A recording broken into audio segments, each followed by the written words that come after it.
there's Mike, he's good.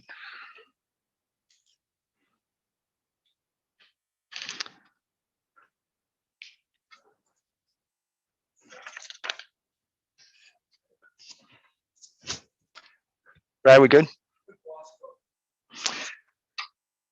All right, good evening, everyone. Again, just so everybody's aware of the format here, we are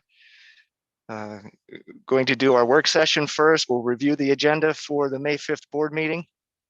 And then Ms. Emmett will give us a budget presentation, and then we'll take any questions that you may have after or throughout that course. So looking at the agenda, does everybody have one, by the way? I'm not sure if everybody got one. We're good. Excuse me, starting at number 5, we have approval of minutes, treasurer's report, approval of bills. We do have student recognition with the principals list. And then we will acknowledge any public comments via the public comment email. Number 10, we'll have our enrollment report. Number 11 is the adoption of the 21-22 fiscal year tentative budget. So again, as you'll see afterwards, Rose will guide us through that and give you a sense of what we're looking at from a revenue and expenses standpoint, and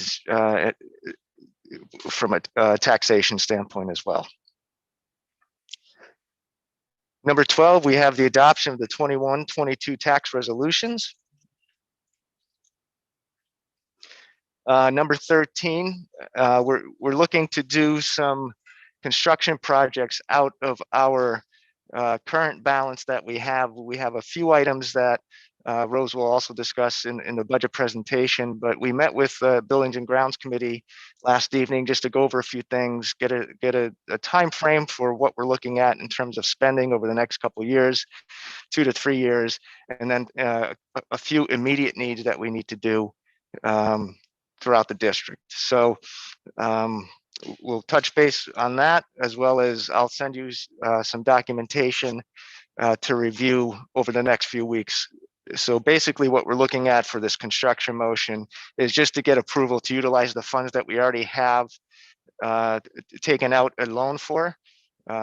This is the remainder of the funds from the athletic complex project. So we're looking to take a portion of those remainder of funds and putting them towards certain things. And then there's also some federal funds that we're looking to spend, but that is separate from this motion. But we'll discuss that further in detail.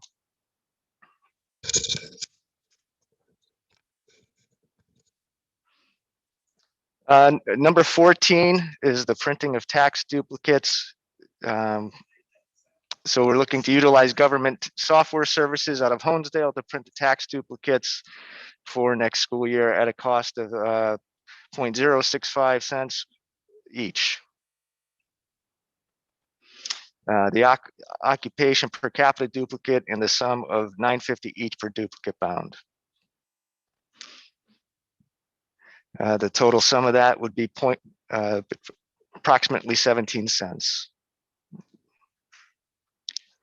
Number 15, this is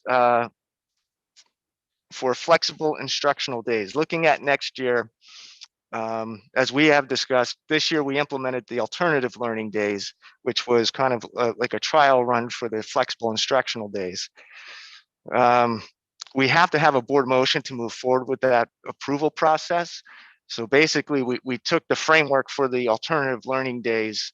I'm still completing the application for the state. It is due June 1st, but we do need to get a board motion. So I want to get this on there so that in the event that we do get approval for those flexible instructional days, and that could be for any emergency that we may need. It could be a water main break, it could be a windstorm, whatever it is. It doesn't just have to be a snow day, that we're able to implement 5 days next year. Now, again, I don't know what the state's going to dictate.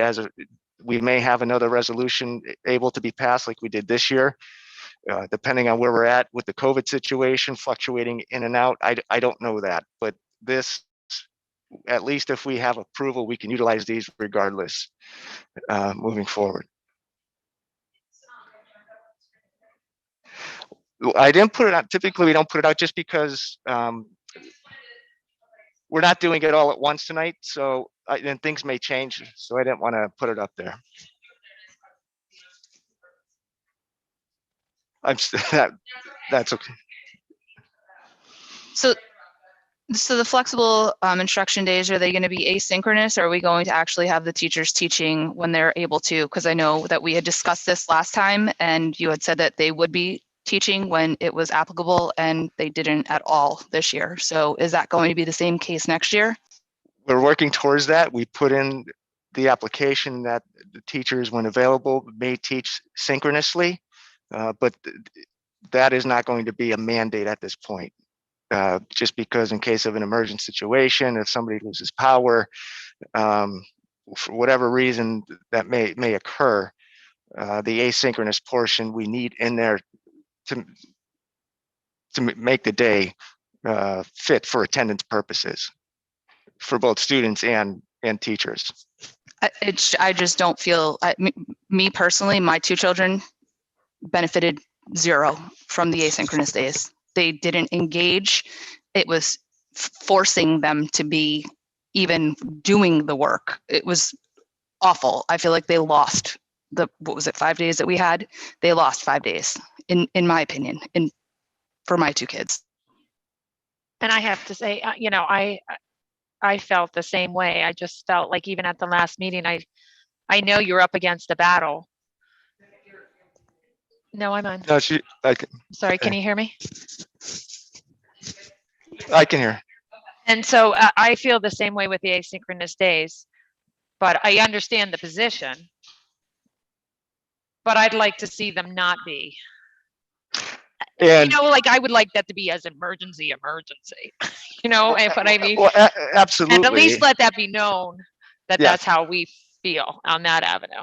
We would still utilize snow days, but again, if it gets to a point in the year where we feel it's going to be more beneficial to have the students out a little bit earlier, or in the event that it does become apparent that we can't have school for, but we can still get a day in. They're there at our disposal. We do not have to use them at all, but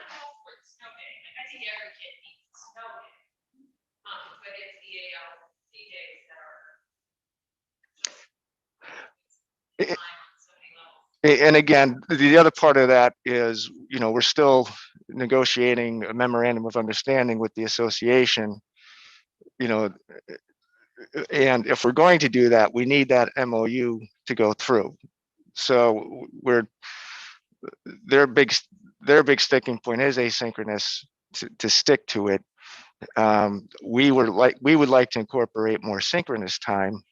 I do understand some of the points about not, in the event that somebody loses power or something else happens. Okay, but can I just say something on that? Because when we have families, when we brought the issue about Wi-Fi being an issue on the family end, we were told they need to get creative. McDonald's has free Wi-Fi. The parking lots are available at the library. Right. So do we not have to hold that same standard on the other end? So, right. What the other portion of that is some student concerns if they don't have internet. So we have to put parameters in there so that if we do utilize a FID, that we have to support both students without internet or connectivity, or if they lose connectivity, so they would have X amount of days upon their return, or in advance if we would ask the students to request hard copies from the teachers so that they can go home with the same work that they would have. So it's not perfect, trust me. Hey, if you don't want to do them, we don't have to do them. I'm fine calling snow days. That's absolutely fine with me.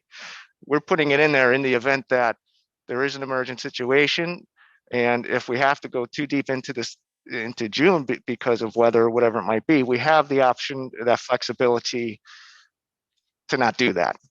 Why don't we build in snow days into our calendar? I mean, North Pocono builds in the last 4 or 5 Fridays in May as snow days. And if they have them, then they go back to school on those days. If they don't have them, then the kids only go to school 4 days. Like, why can't we do something like that? That would alleviate this. And then the kids would still be I being don't- taught regardless. Quite honestly, Dan, it's 6 and 1/2 dozen the other. You have to make up the time regardless. But if we have, so essentially, you could have the mindset that we could potentially be out at the end of May if we don't get many snow days, or very early June. If you build in snow days, you're automatically going in to whatever date you set as the last day of school. Now, I do understand that if you want to do that and take away, then if you don't want to have Fridays all of May, we don't have to have Fridays on school on Fridays, and then check those off. That's fine. But I mean, when it comes down to it, you're essentially building in the same time. It's just when you do it. Well, you're building in time. This is not building in time, quite honestly, because the kids aren't getting education. They're not getting instruction. It's here, fill out this paper. Here, do this. That's not being taught. Hey, listen, I'm putting it out there. If you don't want to pass it, don't pass it. I mean, this is something that I was asked to look into years ago. We started the process last year. COVID hit. We did the alternative learning days. This is the format that we're currently working in and working on. That's. And I would be all for it if they were going to be synchronous. If asynchronous isn't, it's, in my opinion, it doesn't work. I understand that, but again, you know, if we're going to do this, we also need collaboration with the association, and without it, we don't do it. We don't do it without board support either. So What is their biggest push towards the ALD day? Is it the concern for Wi-Fi, or like what? I would just curious, what is their big push for the ALD? Do you know what I mean? The association isn't necessarily pushing the AL. Well, these are flexible instructional days, but Right. Same concept. Right. Exactly. They're not the ones pushing it. I presented it to them, and then we worked. You know, again, we looked at models throughout the state and what other districts are doing, both locally and you know, we looked at Carlisle and Danville, and you know, there's a list of, I don't know, 200 approved programs, and this is fairly, if not almost identical to many, if not most of those school districts and what they're utilizing. So, you know, again, personally, I think the synchronous portion would be more beneficial, but I don't know that it's realistic at this point. Okay. So it sounds like we don't know for certain when we're going to be synchronous and when we're going to be asynchronous. So, I mean, at this point, I'm in favor of giving ourselves the flexibility to use these days as we can, with the preference that we are synchronous if at all possible. Mm-hmm. So I'd like to support this. I mean, if we're going to disapprove of it as a board and we're kind of voicing support, then I'd like to pass this motion. Well, I agree with you, Ethan, and Dana also, that if we could move forward with this as it being understood, we'd like to see it synchronous as much as possible. And I think that's the avenue you're taking as well. And I would have the ALD day as last resort. Do you know what I mean? Apply for them, but if we could push for. And the other, yes, and you know, I would like to write it so that and I have put it in the application that, you know, synchronous would be preferred method. However, we can't guarantee that that's going to happen given the circumstances. So I can't write it in there based upon what the MOU may say, which we're still working on. Again, we were waiting for the state to come out and say, okay, well, the last time we had till September 1st to submit the application, which was much more time to work on this. They came out April 1st and said you have till June 1st to get this done with board approval, et cetera. So all these parameters, so we're working kind of under the gun in that regard. Thankfully, we did have a framework to work off of with the ALDs. But again, if you want to do it, great. If not, I'm okay either way.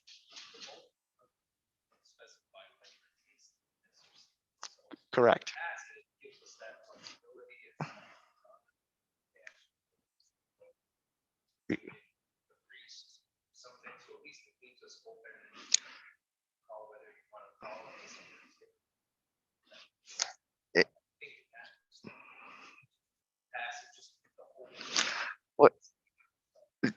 And that's why I left it as is on this format.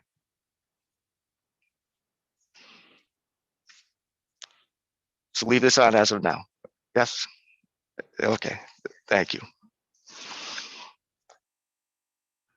Okay. Number 16. This would be hopefully the agreement with the association that we can come to terms. And again, hopefully I could have that this week. I could send that out to you once we finalize. But now at the same time, if for some reason we have to push that to June, I believe that would be acceptable if there's some concerns about it. But at least if we have the motion for the FIT itself, I could send that to the state with the application and then work on the MOU on the side and see what happens.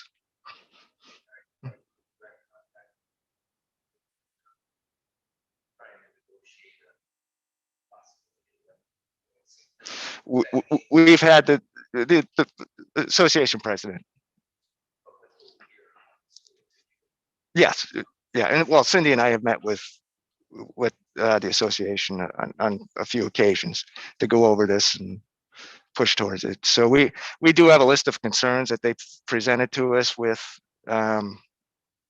synchronous versus asynchronous. We had a survey go out, a staff survey, a parent survey, a student survey. Quite honestly, I'll be the majority preferred asynchronous. You know, I could show you those, but again, we would like to see more synchronous. We feel it's more valuable because you have that teacher interaction. So when you say the majority, you mean of which of those groups, or all of the groups across the board? each group now varied slightly with the percentages. Sure. I want to say it was 60-40, you know, yeah. 55-45, but each group did say asynchronous. Okay, thank you.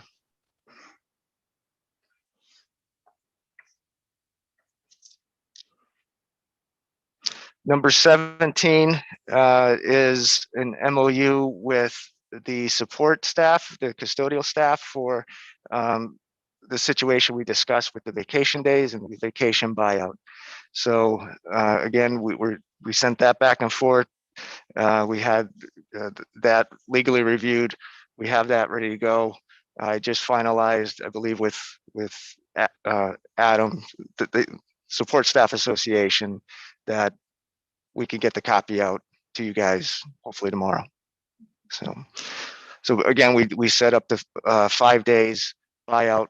If they go beyond their allotted time that they would have otherwise lost those days. So for this year, we're looking at, because of the staff shortage and a substitute shortage, we're trying to encourage them to not take days. And as a result, this is the MOU.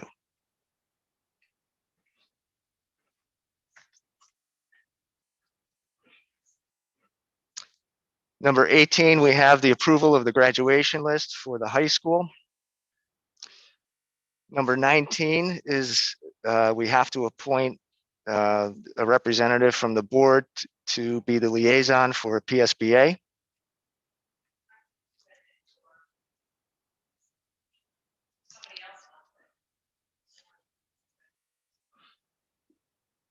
Thank you, Bernice. We also, in number 20, we need a voting delegate. I'm sorry, 2 voting delegates for PSBA for the delegate assembly. So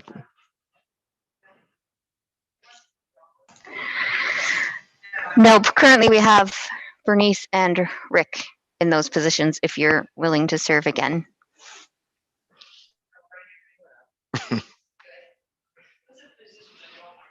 Can you, I had some comments on the email just to make sure you're unmuting when you're talking, because they're having a hard time hearing. So just a reminder. Thank you. Number 21 is the election of the board treasurer. So we need somebody to nominate a treasurer and then hold the election.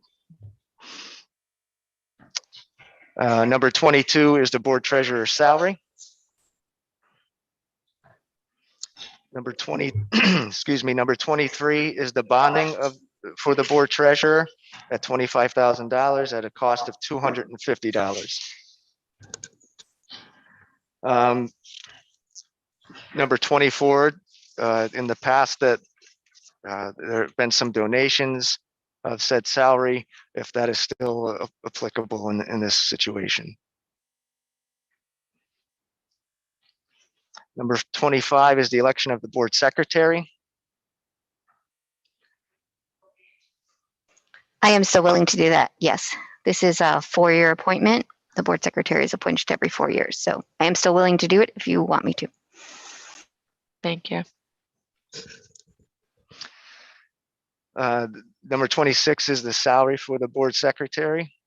And number 27 is the bonding of the board secretary, again at $25,000 for a cost of $250. 28, we're still, Rose, did you hear back on this today? This was the situation that we postponed last month. We tabled the motion for the tax rebate. So we're waiting on some more legal guidance there. Have you heard anything? Yes, I did have some email back and forth with Brendan Ellis. I think Brendan is online tonight with us as our solicitor. Brendan, would you like to comment?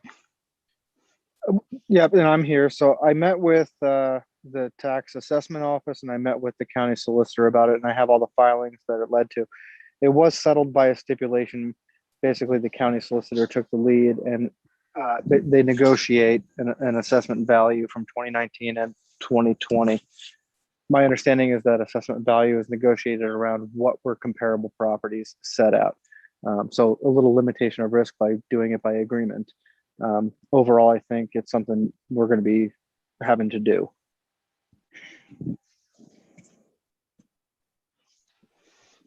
Thank you, Brendan. Does anybody have questions on that?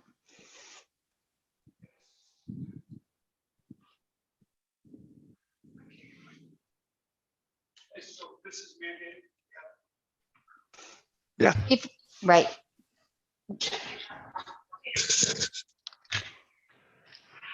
So Gary asked if we were mandated to go by this, and yes, we do and have in the past follow the lead of the assessment office and of the county as far as what they rule as, you know, when they do a reassessment, we do follow their lead. So as Brendan had said, this was something that was done and was negotiated through the assessment office in the county. So I think that the right thing to do is to follow their lead and give the rebate for the 1920 school year.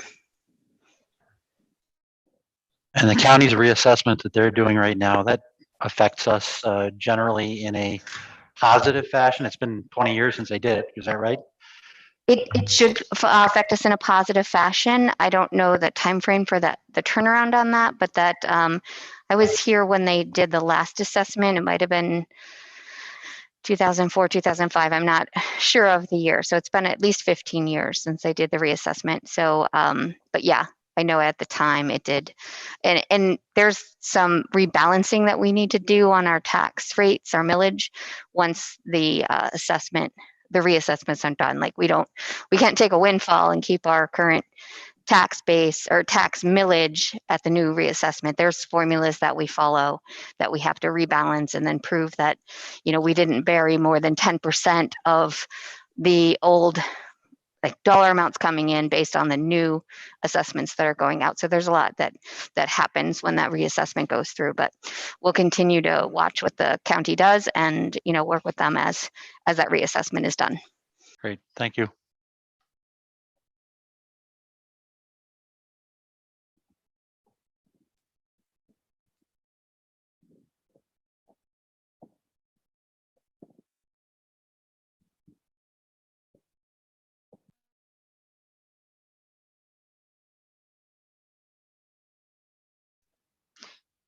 Excuse me, number 29 is the exoneration of tax collectors from the collection of the 2020 duplicates. Number 30 is the appointment of tax collectors. for the district, and they are listed per township there. Canaan, Clinton, Lake, Salem, South Canaan, Sterling, and Waymart.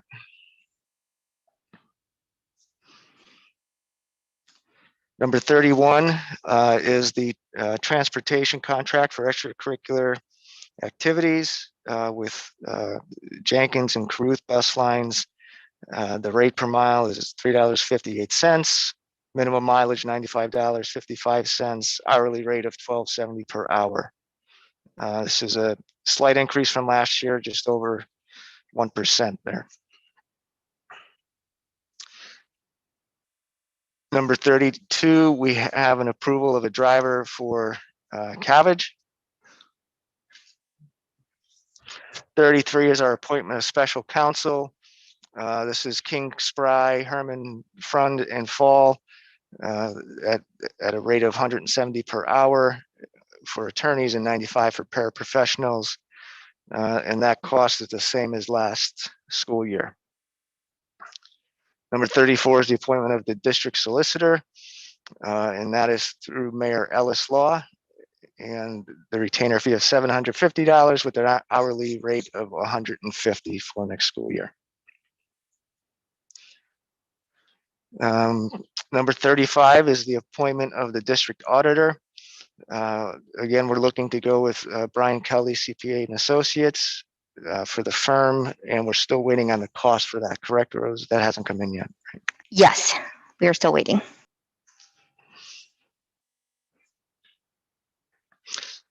Number 36, 37, and 38 is appointing our assistant to the superintendent for Title IX coordinator, affirmative action compliance officer, and a right to know officer. Congratulations, Dr. LaRosa. Number 39, 39 is an annual update for IDEA. So basically stating that our policies and procedures adhere to the requirements under IDEA-B. Number 40, these are annual updates to our two policies, number 200 pupils and number 249 bullying, cyberbullying. And Matt, after the board policy, we are looking to add job descriptions, which I know didn't get added onto the draft agenda yet. Job descriptions for this food service department. So we'll look to get those out to the board in the next few days so that everybody can review those. But those are updates to our current job descriptions. Thank you, Rose.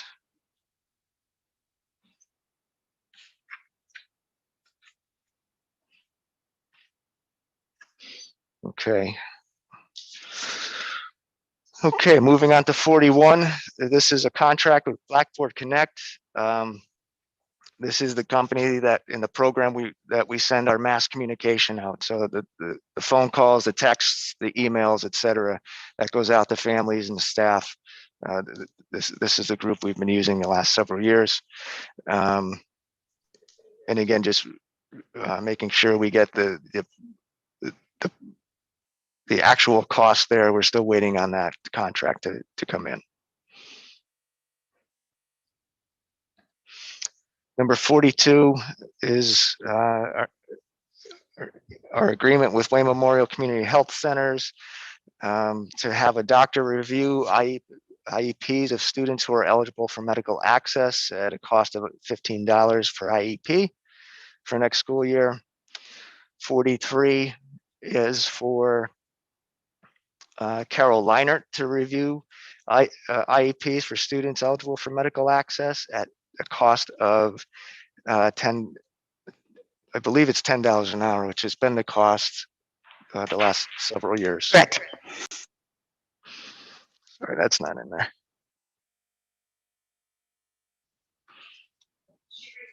She reviews it first and then There are some situations where she is not able to review them, so it has to go to a physician. Correct, correct.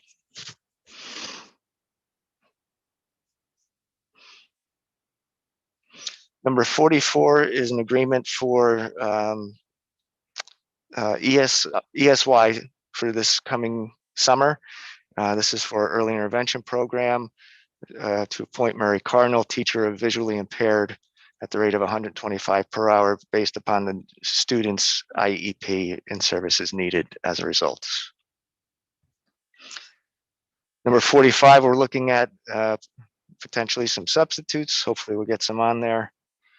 45B are resignations and retirements as listed there.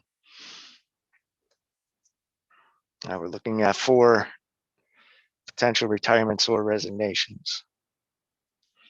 Letter C is a sabbatical request for the 21-22 school year for professional development.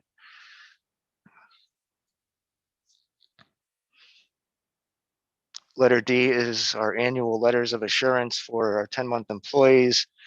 And they are required to return by July 1st if they want to be included on the district substitute list for next school year. Letter E is our hourly rate for substitutes. We have substitute teachers, substitute aides, substitute secretaries, homework help, and security as listed. And we kept those rates the same as last school year, this current school year. Letter F, we're currently interviewing for elementary positions and a special education position.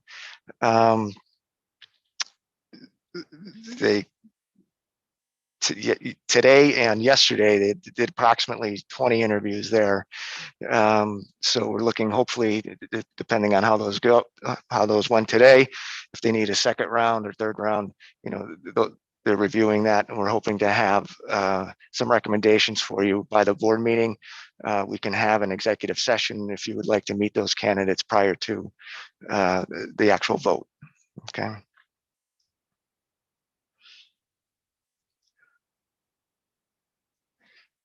Letter G, we have an appointment for. Matt, Yes.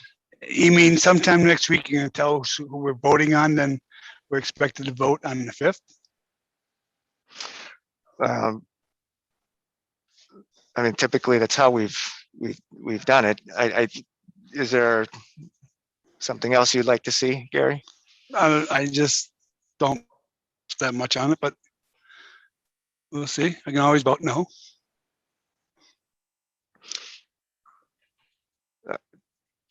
I mean, if that's something you prefer to wait for the next meeting, we could also do that. But we'd like the problem. So we had our retirements 2 weeks ago. We had to get the posting out for these individuals to fill those positions last week. Once the posting period ended, we started, you know, we reviewed the applications. They scheduled interviews this week, and so that's where we're at in the process. Now, typically we have, you know, we normally don't have 2 weeks in between the work session and the voting meeting. So this month's a little unique because we wanted to do the budget review during this meeting as well. So that's why it's like that. But Matt, are we rushing the process by having it ready by May 5th? no, I don't. Or do you want to see it by June? Well, it'd be good to secure quality people. So we had 40. Maybe even 70 applicants. Yes, we had quite a few applicants to go through. So we feel we have a good solid pool to choose from. And again, districts all over the place are looking for positions. So we just want to make sure that if we find somebody really good and quality, that we want to keep. Yeah, and that extra time isn't going to change your recommendation. It's still going to probably be the same persons that you'll recommend, correct? Correct. So Well, I mean, it's just our time to review it, whether we have an issue with any of those recommendations. correct. And what kind of teachers are we looking for? Currently, we're looking at 2 elementary positions and a special education position that we currently had at R.D. Wilson. That was a long-term substitute that we need to make the full-time position. So it's going to be 3 spots. Correct, potentially. Plus physical education. physical education. in the middle school. Yeah. Thank 4 you. spots. Mhm. 4 spots, yes. And that was as a result of the retirements last month. Yes. There's some individuals in the candidate that are specialized. They have some additional certifications. It's because we had talked before about possibly looking for individuals that hold multiple certifications. So that gives us some flexibility. And there are some amazing candidates that are in there. We do recognize that other districts are hiring and recruiting some of these folks as well. So that is kind of the idea, that we would work to really recruit some of these people. But I just thought if it's not for a special ed, I don't want to see good substitutes who are quality being looked over because they don't have that special ed certification, because it's not needed for the teaching position that they're going to have. Gary, we interviewed quite a few of those individuals that would have an elementary certification. So if somebody is dually certified and we're looking for them to be a specific position, like say special education, then we're interviewing them for that position. So just because maybe somebody that has an elementary certification does not possess special ed, doesn't mean they're not getting an interview. There were quite a few. There were 16 candidates that were interviewed for the elementary positions. And they were a mix of individuals that are currently here as substitutes and those who are not.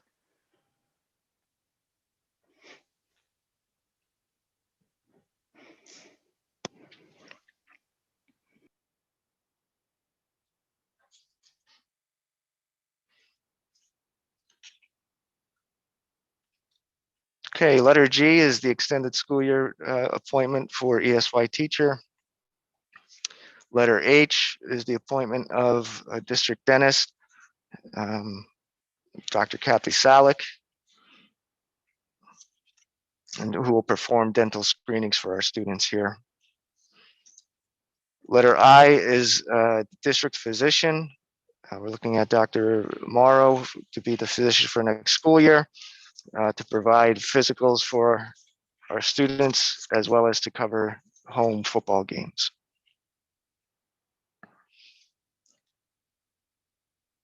Letter J is an advisor.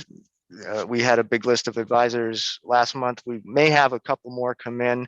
We're still accepting, I guess, letters from staff members to fulfill some of these positions for department chairs, advisors, et cetera. So you'll see down below that we have some summer school appointments, and then the department chairs is currently blank because they're still coming in as we speak. So we'll have the list ready for you by the meeting there. Number 46 is an informational item. Act 39, which is the requirement to test for lead in the water and or provide a report to the district. So basically, we did our testing, and as a result, the numbers were well below the threshold for the EPA recommendations, and as a result, there is no action necessary for our water sources. And then we have a list of important dates. It's getting very busy, as you could see, with activities both after school and during. Student intern for next school year for the fall. And Matt, I opened the fuel oil bids today, so I'll also have the list, the report on the fuel oil bids for the meeting also. I'll add that. They were just opened today. Okay. And then our correspondence, et cetera. So that is the agenda. Does anybody have any questions or concerns on the agenda? I've been monitoring the email account. There are no questions at this time. Thank you, Rose. So if there's no other comments on that, then why don't we turn it over to Rose for the budget presentation?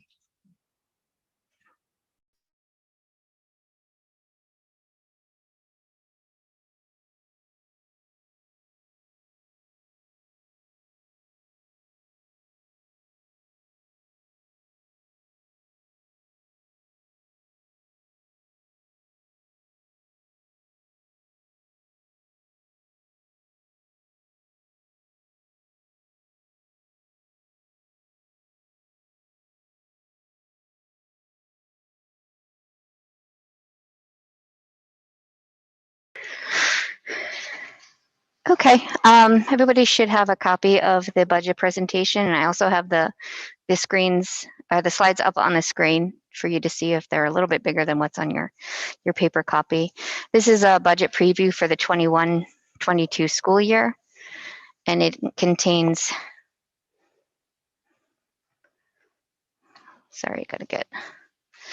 it contains information as I have it up to date as far as the revenues and expenditures that will be coming in for the 21-22 school year. Again, it's a working document. I'll continue to update it as we get new information. I was on the PDE website this afternoon trying to see what type of updates they have as far as state subsidy and also the property tax gambling money that would be coming in. That should be released any day now, so I've been watching for that. What I did for this presentation is use our current year numbers because they've been pretty much stable from the beginning of the program in 2006. So I used the current year's numbers for that to start the presentation. This screen is just a breakdown of where our revenues come from.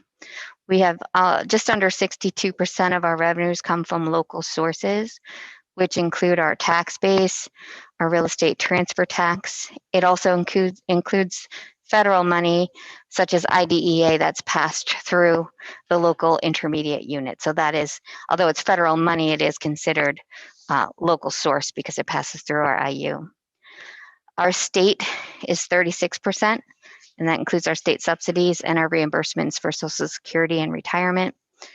And then our federal funds, which is 2.19%, which includes our title programs and also our medical access funding that comes through.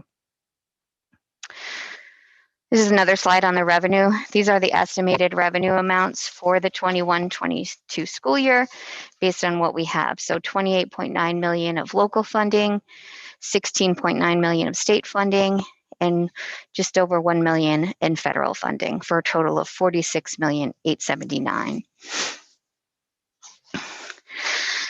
County assessments.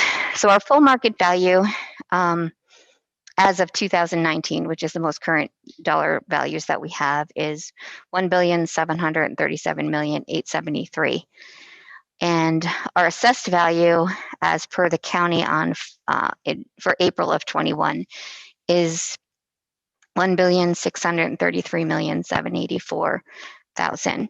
So the value based on that, the assessed value that's listed there, the value of a collectible mill for us is about $1.5 million. And collectible mill means just taking our full millage that we put into place and then factoring in the percentage collectible during the school year. Changes to local revenue. So the real estate taxes, based on the change in the assessment, it was a small assessment change this year of $633,000. So that would generate roughly about $10,000 in tax revenue. That's a small percentage for this year. Increased millage for this presentation and for what we're proposing, I've included a tax increase of 2%. With the Act 1 index, we can go up to 3%, and I'll go over those in more details further into the presentation. But just the 2% would generate another $537,000 in tax revenue. When we passed the resolution in January, based for the Act 1 index, we agreed that we would stay within the index. We wouldn't seek any referendum exceptions above the index, so that we would stay, our millage increase would stay at 3% or below 3% for anything we do for the 21-22 school year. A breakdown of state revenues. So basic instruction and special education subsidies, both of those, at this point, we've left at level funded from the 2021 school year. So $5.4 million in basic ed subsidy, and then $1.2 million in special ed subsidy. There was a proposal from Governor Wolf for a large increase in the state subsidy for basic ed and special ed, but shortly afterward, there was also statements issued from the legislature that, you know, not to expect those proposals to come to fruition. So at this point, we're not sure where they're going. They haven't, to the best of my knowledge, they haven't meant to start talking about the budgets yet. So we're kind of waiting. It's kind of a wait and see situation. So what we did is, I know in the past we've always been guaranteed at least the funding level that we have currently. So I'm working with that right now. And if and when things change, I'll update those numbers. For this presentation, we just left it level funded. Plan con reimbursement is $67,700. That is lower than previous years. That's because the last project that we have that's under plan con reimbursement, we're in our final payment during the 21-22 school year. So this is our portion of reimbursement from the state based on that final payment that will go out for the series of 2015, which I'll share more information on that in a future slide. Early intervention, $1.7 million. This is level funded from the 2021 school year, but just to note that is an increase. So in previous years, 1920, and we started out last year at $1.5 million. So they did increase our funding, and that was based on some of the grant money that had come through the federal government and filtered through to the early childhood organization at the state. So we did receive additional funding during the 2021 year, and I've left that level funded for next year. Transportation, $3.1 million in reimbursement. So the transportation is factored. We pay at state formula for all of our transportation. And by doing that, we're allowed to receive anything above half-mil market value of our market value in the state, or for the district. Anything above that comes back to us in this transportation subsidy. So based on what I feel our expenses will be in 21-22 and subtracting out our portion of the half-mil market value, we figure it to be about $3.1 million will come back in subsidy to offset the rest of our expenses. Property tax reduction, like I mentioned in the beginning, I've kept that level to what we were receiving in 2021. We should be receiving our updated numbers in the next few days. So I don't anticipate that number changing much.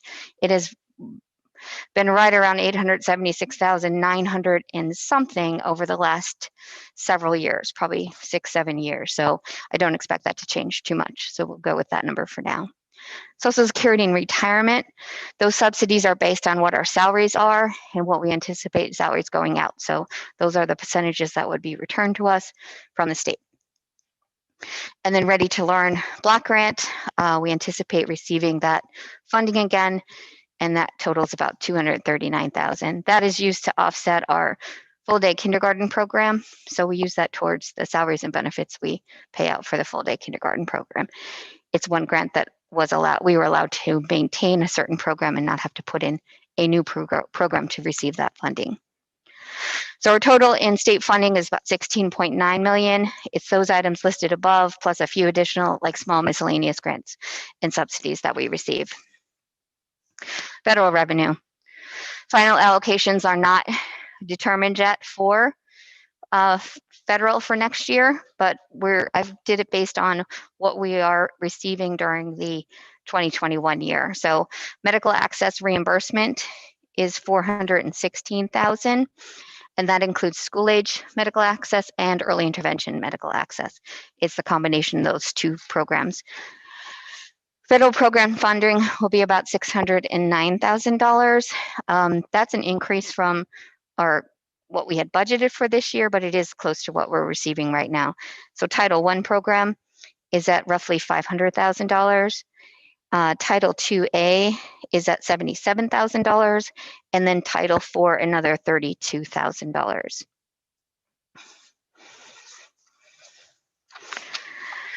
So now we'll move to the other side of our budget, which is our expenditures.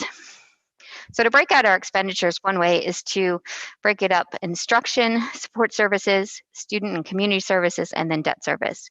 So our instructional expenses total 57.7% of our budget, and support services are 32%, student and community services are 2.2%, and then our debt service totals about 7.4%. Another way to break all of our expenses down is 40% salaries, 28% benefits, close to 5% in professional services, close to 2% in property services, 14% in purchase services, 2% in supplies and equipment, less than 1%, and then 7.4% for our debt service. So we have 5 teacher retirements this year. In our middle school, we have a physical education teacher and a 6th grade teacher. And then in our elementary center, we have 3 elementary teachers, and I believe all 3 are from the Evergreen building that are retiring. So at this point, we have 5 teachers, and we feel that all 5 of those that have listed as retirees right now would need to be replaced and are included in the expenditures that I'm presenting tonight. Are included in the at the current cost of those employees or the cost of a new teacher? They are included in the cost of a replacement teacher. Okay. So I've taken out the retirees and I've put in the new employees. Like at step 1B, yeah. I've put them in at step 1B, and then full benefits with that step 1B. That, and I have it coming up in another slide, but the cost of a new teacher replacement with salary and benefits is about $101,000 per new employee. And then those retiring, if they're qualified, then they would receive the, based on the current contract, they would receive like $19,000 per year over the next 5 years. And it's a sliding scale based on age and years of service. So those that are eligible for that funding are listed in the budget to cover that, that retirement incentive. I remember that. Thank you. Sure. The next staffing needs is, I know Matt mentioned it earlier, is the special ed teacher, that skills-based classroom that we added with a long-term sub during this current year, the 2021 year.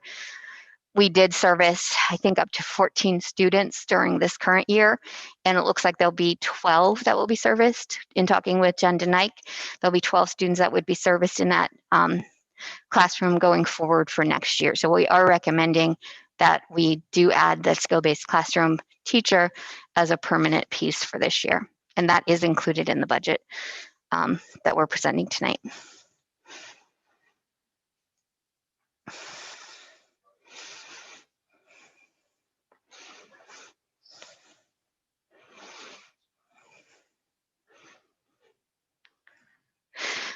The question was, because I might be, I don't know if you got your microphone fixed or not, but whether these students would be students that would come back from our news story program. No, these are students that weren't, I didn't fit into a news story program. And plus the cost basis at news stories would it was more cost effective to keep the teacher here.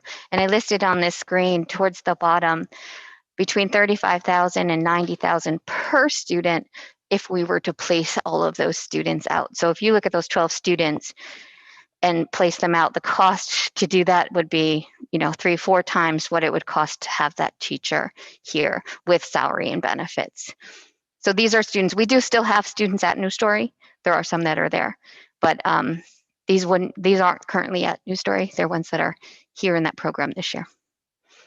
And a few coming up through from the early intervention program. This was that program where we had that sub there for the year because we weren't sure we wanted to hire full time.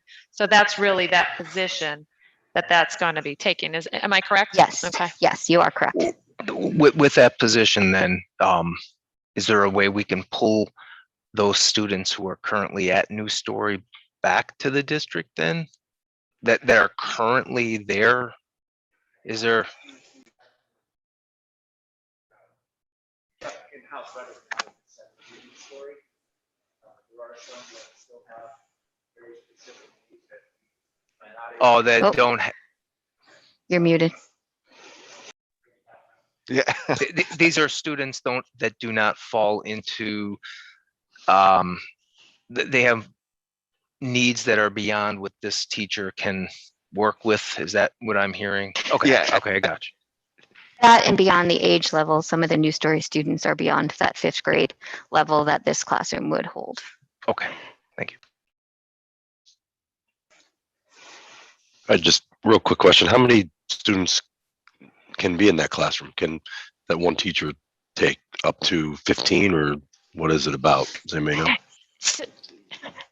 So the higher the level of need, the student, the smaller the number that can be in there. So it's 8 full-time.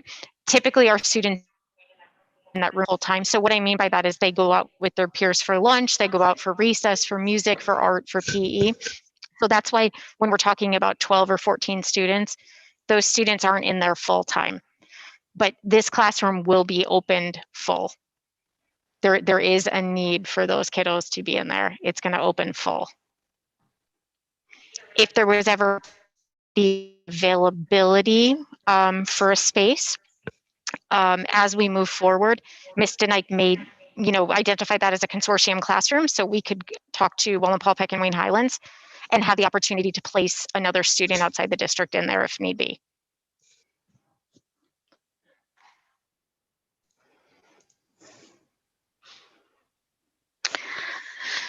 The next is a pre-kindergarten teacher. And this is an item that we have not included in the current budget, but it just to keep it on everyone's radar. They're watching the numbers of enrollments as they come in for our pre-kindergarten program, and that's at RDW and Evergreen. So we're watching the numbers. We're going to try and see what we can do with existing staff, but there is a potential that we might need to be looking at an additional staff member that would cover the 2 ends of the district. So like a half Evergreen, half Robert Wilson on this position. If you remember in past years, we also had to do a similar situation for pre-K where we're capped at 17 students per section. Anything beyond that, you have to provide another teacher. Those are federal requirements or state requirements, excuse me. So a few years ago, something similar to what we did with the special ed, we had to hire a long-term sub for the position and check the numbers as they moved on. Right now, it's currently looking at it's trending towards needing that position because of the amount of kids registered for pre-K.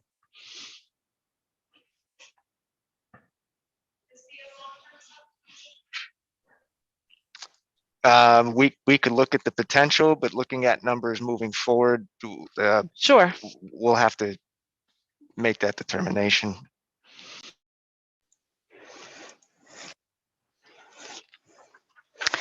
For our existing staff, last year, contracts or agreements were set for the administrative salaries for the next, it was last year, it's 5 years, so now it's 4 years moving forward, administratively at 2.2%, which was approved in June of 20. Our professional contract is settled through 2025, and this 21-22 school year shows a 2.9% increase in their salaries under the professional contract. Our substitutes listed for $120 per day for both teacher and guest teacher substitutes. Extra duty coaching and co-curricular are also part of the professional contract and are settled through 2025 and go along with the same rates, the 2.9% rate increase that the staffing salary comes under. Clerical and instructional aides, along with custodial and maintenance, are set through 2025, and each of those would be receiving 42 cents per hour increase for this coming school year. Additional staff outside of the professional is custodial secretary. So in the 2021 school year, we added duties to the athletic secretary, who we have had in place for a few years, to cover custodial secretary duties too. This was something we did on a trial basis when we had a retirement mid-year last year from our athletic secretary. It's been difficult to get all of the work done from the athletic side and from the custodial side. So we are recommending that we add a custodial secretary that would be dedicated to that program. Correct. And also there were some transportation duties that went along with that when we made that switch a couple months ago. So that's also been taxing that position.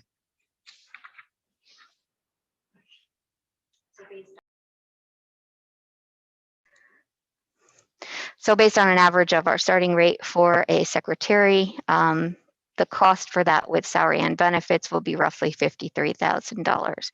And that would go up or down depending on the level of education for that person when we would advertise for that. And this funding is, we did put this in the current budget proposals.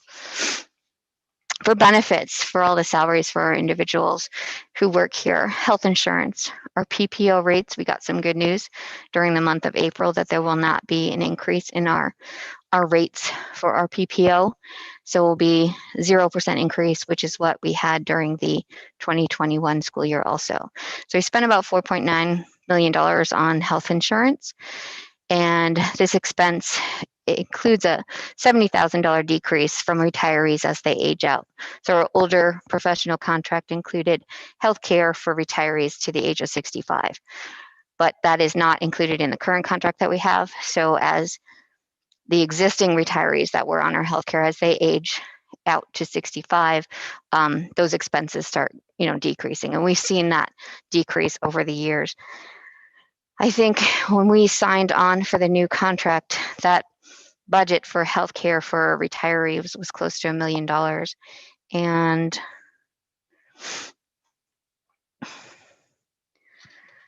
I have it here. Yeah, so this year for the retiree, it's about $164,000. So each year over the last several years, that number has been decreasing. And that's what's really helped us to be able to fund the current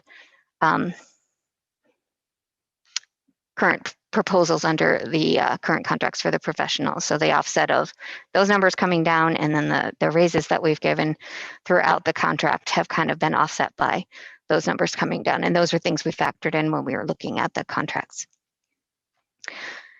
Life insurance, we did have a slight increase in the rate. So one cent per every $1,000 of coverage. So, so that did increase just a little bit. Social Security, Medicare tax, and $1.4 million that we pay out, and then retirement, the rate did increase to 34.94 from 34.51, and that's $6.7 million that goes out for retirement. That was about a $250,000 increase, and that's all based on salaries and the percentages based on that. On the flip side, for those two numbers, the Social Security and the retirement, back when we looked at the revenues, we also saw retirement and a Social Security revenue piece. The state reimburses us 50% of our expenses under these two categories. So quarterly, we do reports to the state and to PSERS based on what we've spent in salaries, and then they reimburse us quarterly also for our expenses based on both of those rates. Workers' comp is a rate that's based on our mod factor, our history with injuries and expenses from those injuries. So that, I don't believe we have our new mod factor yet, but that will be coming out shortly. Roughly budget of $213,000 for that, and that could fluctuate yearly based on historical cases and money that's put out for current workers' comp cases. And then unemployment compensation is about just under $39,000. This I mentioned a little bit before. Those retirees that are eligible for the incentive would receive $19,000 per year with a maximum of 5 years, and that changes as they age and their years of retirement, or years of service, I should say.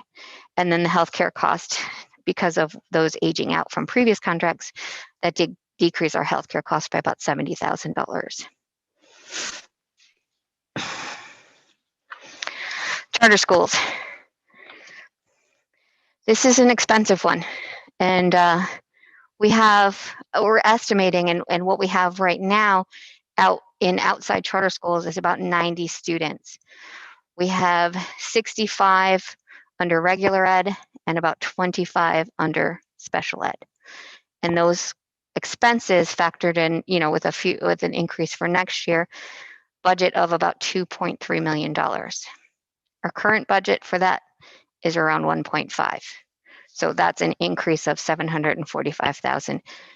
If those students continue to remain enrolled in those charter schools, I think we had an increase this year based on the pandemic and different things. We had students go out. Our hopes is that we can get some of those students back and this number could come down.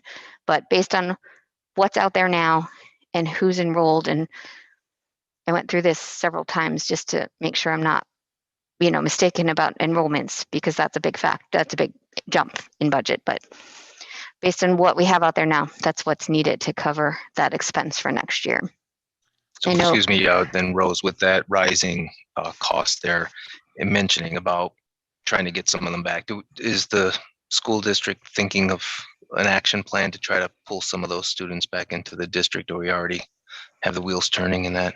Yeah, because that is a huge increase and a big loss. I mean, in terms of absolutely, yeah, we've been recruiting throughout the course of the year, and over the summertime, we'll start calling families again and just saying, come back to Western Wayne. Again, we believe it was mostly due to the pandemic that people went, regardless of the options that we had to offer here, still left for one reason or another. So hopefully they will come back, at least a portion of them, which would help big time for sure.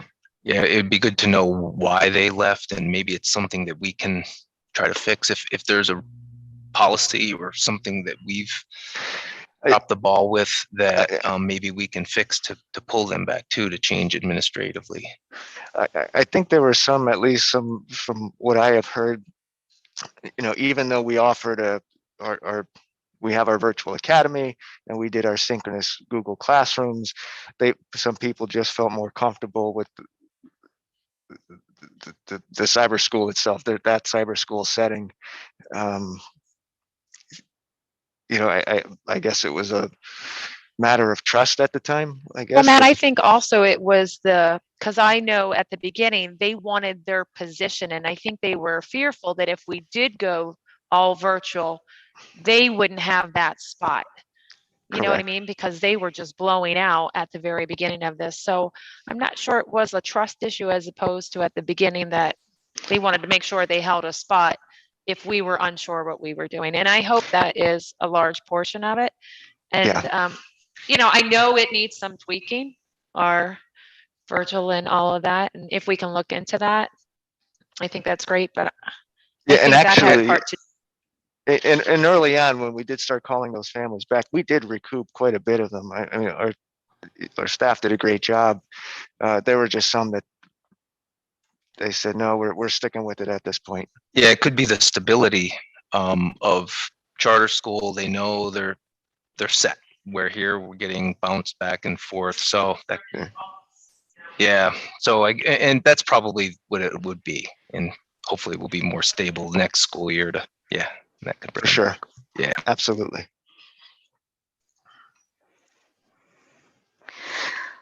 Student transportation. So the state set the cost index to 6.131, and that's what is used in our formula to pay out our contractors at state formula. So that's a 1.4% increase over the current 2021 rate. And doing estimates based on the contracts that we have right now, we're expecting our expenses to be about $4 million. And if you remember back on the revenue side, we had about $3.1 million coming back in state funding for this program. Our $500,000 market value is about $870,000. And that fluctuates a little bit each year. It's not much of a change. So I think that 869 would be our expense towards the transportation, and the rest of it would come back from the state. These are our expenses under student activities and sports, and they're pretty much, other than changes in salaries and benefits, they're pretty much stable with what we have in the 2021 school year, what we used to budget. Instructional supplies. We've kept this pretty stable the last few years. The textbook series each year, $125,000, and that's included in the budget, which is what we've had the last few years. Buildings and grounds, we're looking to continue carpet replacement in the middle school of about 12 classrooms. And one of the agenda items we will have for the May meeting is to get approval to use some of the construction funds, and we have estimates of about $95,000 for that expense, along with the roof repairs at Evergreen to correct drainage, and also using construction funds to do that expense of $60,000. Currently, we have about $385,000 left in the construction fund. So these two items, and then there's one or two smaller items also that we are looking to do under the construction fund, and look at bringing that construction fund down to about 185. So using about 200,000 of that this summer to get a few projects done and to bring that construction fund down to below the percentage that we needed to after a certain number of years when we borrowed, to keep it as tax exempt. Can I ask about, and I had brought this up in the beginning of the year when the high school kids weren't able to use their lockers, but the middle school kids were because of the size of the lockers. Are we ever going to replace these lockers in the high school? Because they're so old, they're so small, they're awful. Like I would like to see, if we have extra funds, that it go to something like that so that our high school students can use lockers next year, if we're still going to be doing the same things, because they're carrying around book bags and coats all day long versus having a place to put them, because they're not allowed to use their lockers right now.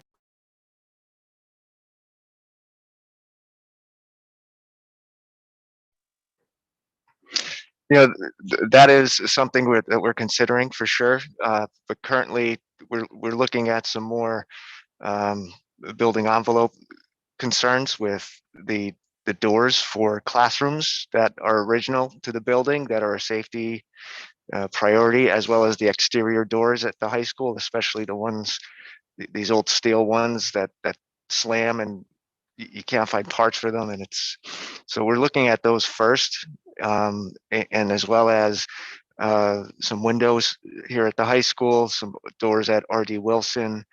We want to make sure that the perimeter is secure at first, and then we'll start looking at some of those other items as we move forward.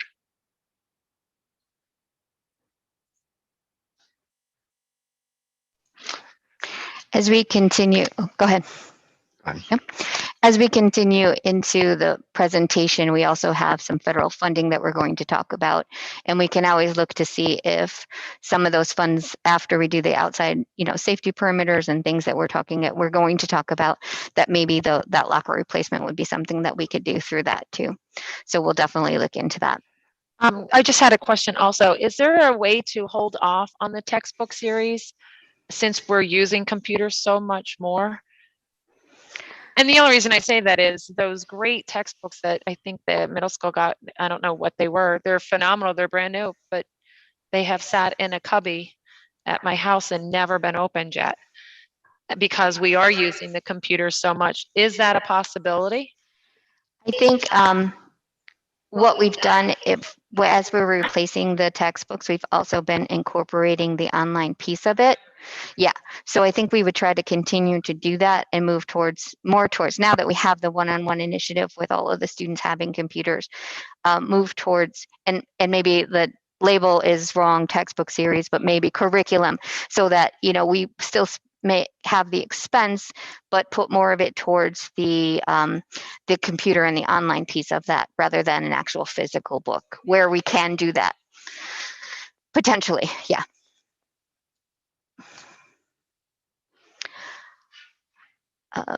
Also for the high school, middle school, a utility tractor replacement, and that's in the budget.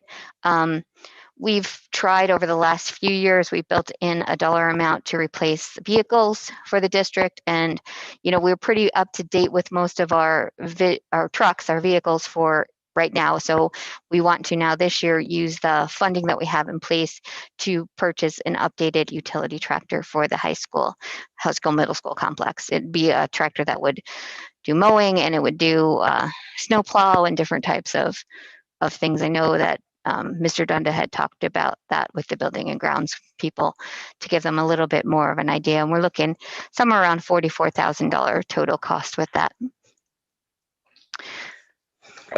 And Dana, just to go back to the locker piece, in looking at some of the funds that we're getting in from the ESERS program, they have to qualify under certain parameters.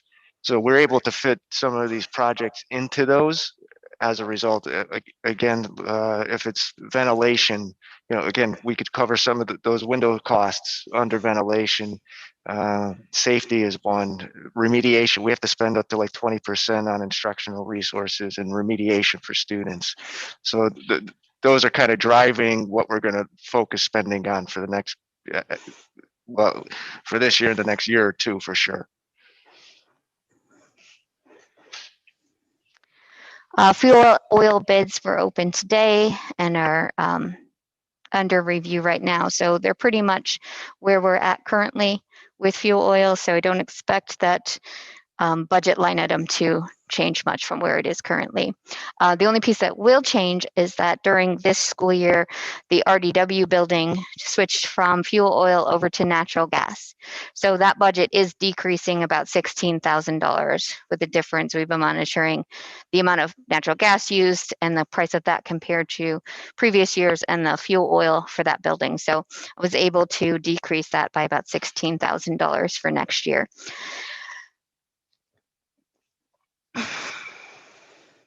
Our debt service. So this is just a summary of where we are with principal on our series.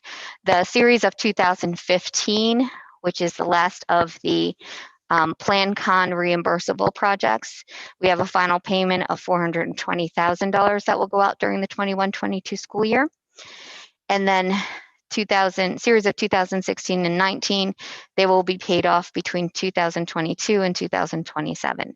So those are the dollar amounts of principal that'll be paid out, which if you look all the way over to the right-hand column is the total in principal paid out each year. And you can see where that is fairly steady into that last year, the 27 years when we'll pay off the 2009 series.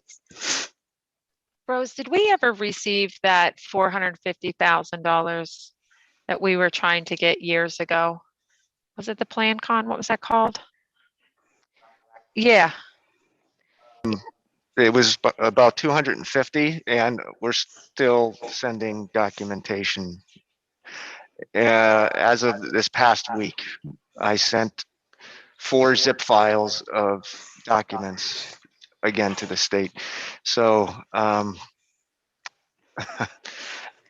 we have not received it. And as soon as we send another document, they're requesting something else. So I sent that off. Again, we're working with CM3 as well as Joe Adams to assist with that process. So we're kind of in a stalemate right now. And that was a total of 250,000, not 450 for that one. Yeah. Anything under Plan Con has been activated and has been being reimbursed all along. So Act 1, I mentioned that a few times throughout the presentation. So this current year, Act 1 for us allows us to increase our millage by 3%. A 3% increase would result in 0.52 of a mill increase and would generate about $806,000. In January, we did pass the resolution for the index so that we would stay at 3% or below for our millage increase for this year.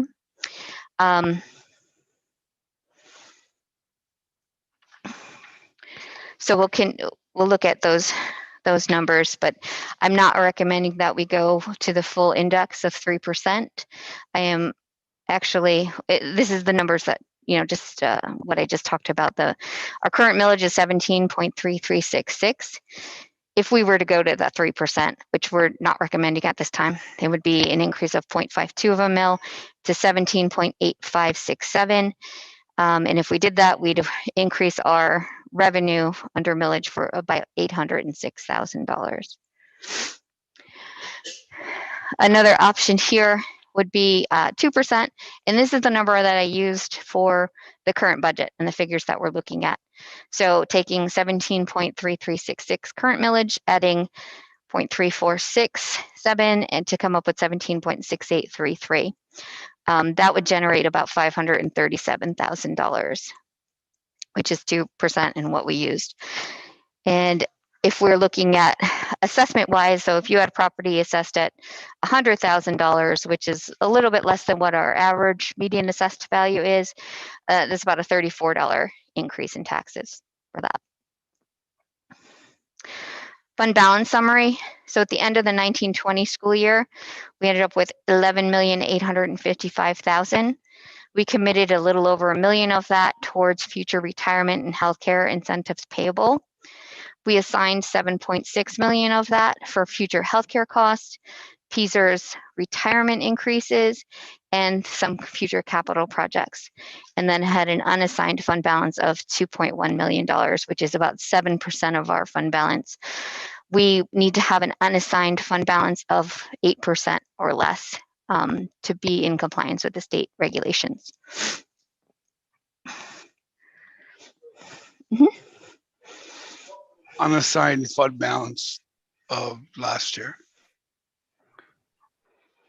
So this is what it was at the end of the 2019-20 school year. This was a summary of I'm sorry, year's. I misspoke. Okay. Oh, okay. What was our fund balance at the beginning of the school year, or at like last year? Yeah. So our fund balance, we started this school year with $11,855,872. So that was the ending of the 1920. So that's what we started the year with.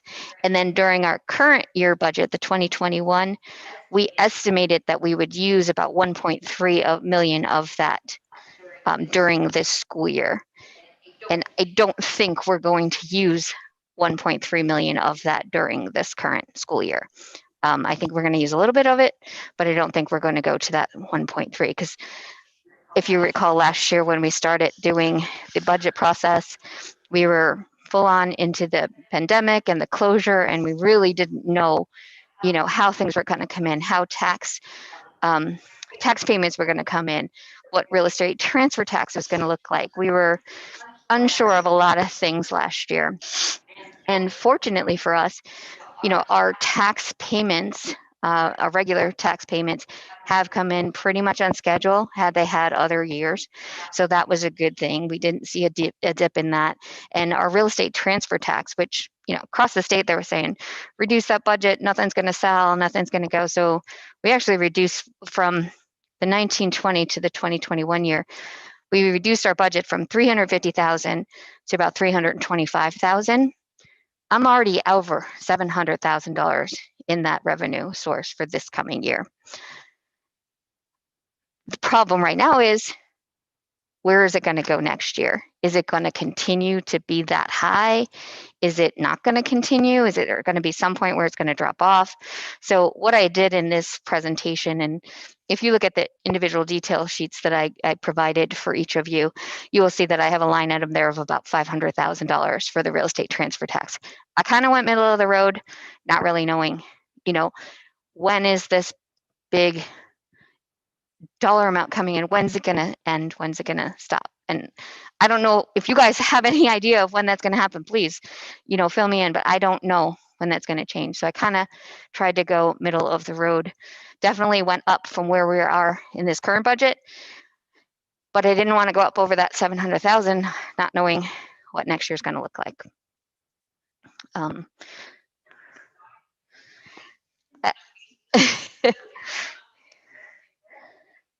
You ask any realtor, there's nothing to even show. So who knows? Yeah. We're still.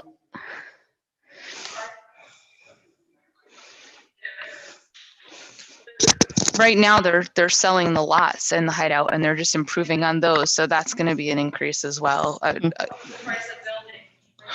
I saw a dip in the number that came in for the February sales, but that was a terrible month with storms and weather.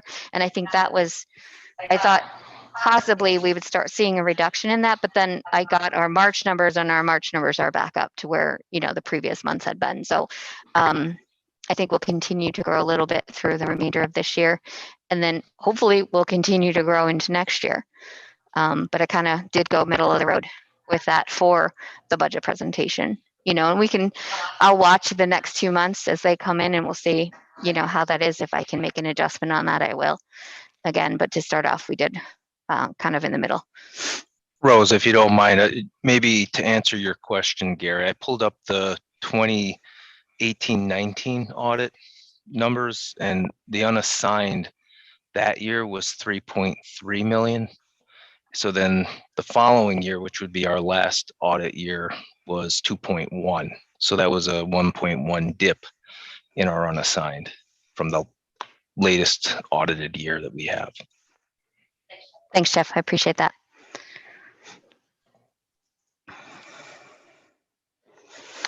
So based on what we presented tonight and the items I told you we did include and what we didn't include, our revenues would come in about $46.8 million and our expenses would be about 48.5. We are looking at a $1.6 million deficit there, and that's with increasing the taxes at 2%. I know that deficit seems pretty big right now, but there still are a lot of what ifs in the budget as far as you know, state funding, some additional local revenue, whether or not we can make adjustments there. And there are some things we're going to talk about when we finish the regular budget of the ESSER funding that we've referred to a few times. And there may be some things that we have in our existing budget that we can use ESSER funding for.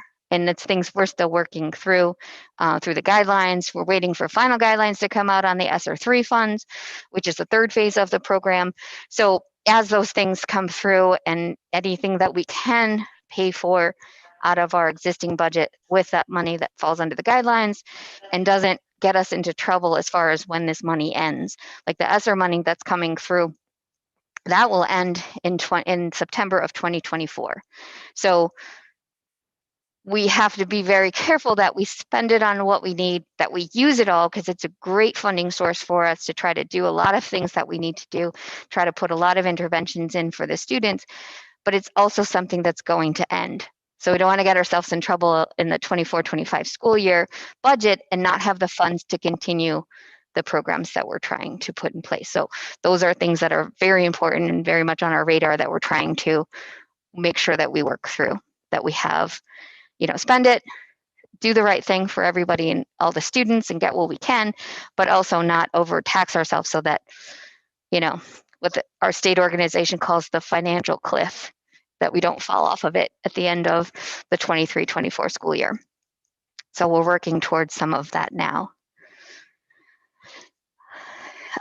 This is just showing you what it would look like if we did go to the 3% increase and bring in the $806,000 in new millage. Then your deficit is down to about $3.4 million. This again, I know we talk about this each year, that Act 1 index changes each year, and we're required to stay within that based on the economy. I know last year coming to this year, we weren't sure because this index does not come out, does not come out until September.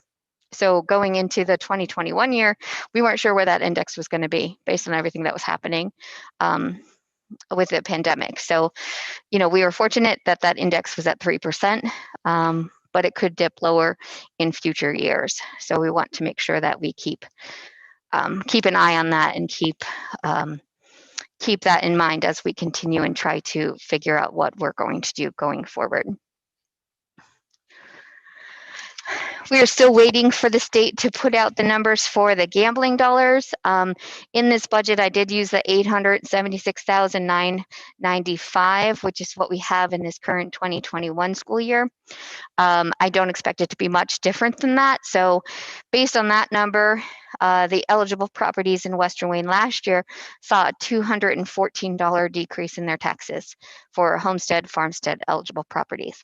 So depending on the number of properties that are certified by the county, and that may fluctuate by a few dollars here and there, and provided that that $876,000 does come through again for the 21-22 school year. Both of those factors, the The funding source usually is to us by May 1st. And then also the county has till May 1st to certify the number of homestead farmstead properties. So once I have those certifications, I can and start doing some of those calculations and see where we'd be at once I have both of those numbers. So the next section I wanted to talk about is something that Matt and I have been talking about, throughout the presentation and also during the work session piece of the evening. And it has to do with the ESSER funds. These are the federal funds that have been approved from the federal government and have been sent down to the state for distribution to the district. So it's elementary and secondary school emergency relief funds. That's what ESSER stands for. And a summary for us so far, ESSER 1 was just the first round that came out in March of 20 for us to begin using was $349,000. We began our one-to-one technology initiative with those funds. So those funds are completely accounted for, spent. We did receive the funding on those already from the state government. And then, of course, our technology bill for those one-to-one initiative was closer to $900,000. So another portion of that came from ESSER 2 funds. So about $300,000 of the ESSER 2 funds will be used towards that technology one-to-one initiative. And the remainder of that bill was paid for through PCCD, which is another health and safety funding that we received. That's a state grant. And we received about $250,000 to $300,000 from that funding too, which covered their remainder of that that Dell bill to cover the one-to-one initiative. So ESSER 1 funds are expended already. ESSER 2, we've begun to start using those, but there's $2.3 million under ESSER 2, and the 2 series has to be spent by September of 2023, and then ESSER 3, which is, I have it listed there as an estimate because they have not finalized the numbers. They have not issued the grant applications for all the districts yet. But roughly about $3.8 million is what they're telling us we're going to receive. So I would imagine it will be somewhere around that number that we'll get. And they're telling us probably by May, they should have those finalized and have those grants available to us. And that final piece just needs to be spent by September of 2024. So we have more time to do that. And Rose, what exactly can that all be spent on? I'm sure there's extreme guidelines. Yes. So it's federal funds. So there are a lot of restrictions in what it can be used on. But as the 3 steps went down, they got a little more lenient at what you can use it for. So ESSER 1 was pretty strict. It was technology and it was personal protective equipment, things to clean classrooms. And we did use a little bit of that ESSER funds for that personal protective equipment that we purchased. So that was pretty straightforward and pretty narrow guided as to what we could use it on. ESSER 2 funds are a little more expansive on what the items you can spend it on. So there are most federal funds come through with a supplant guidance so that if you're already spending money on it, you can't use this new money to cover the cost of it. That is not the case with the ESSER funds. There is no supplant issue. So we can take current expenses and put them under this if they meet the guidelines. The guidelines under the new, in general, and there's about 20 pages of guidelines for what we can spend on, but in general, it's technology, it's PPE, it's there's a large piece of the third ESSER that needs to be spent on addressing learning loss for students that have happened over the closing over the last few years and the changes that we've had to make. So of that third piece, that 3.8 million, 20% of that has to be spent on learning loss. And that is roughly, I think, $700 and some thousand that we have to spend that on. We can spend it on heating, ventilation upgrades to make our rooms and our environments more conducive to filtering out impurities and different things like that.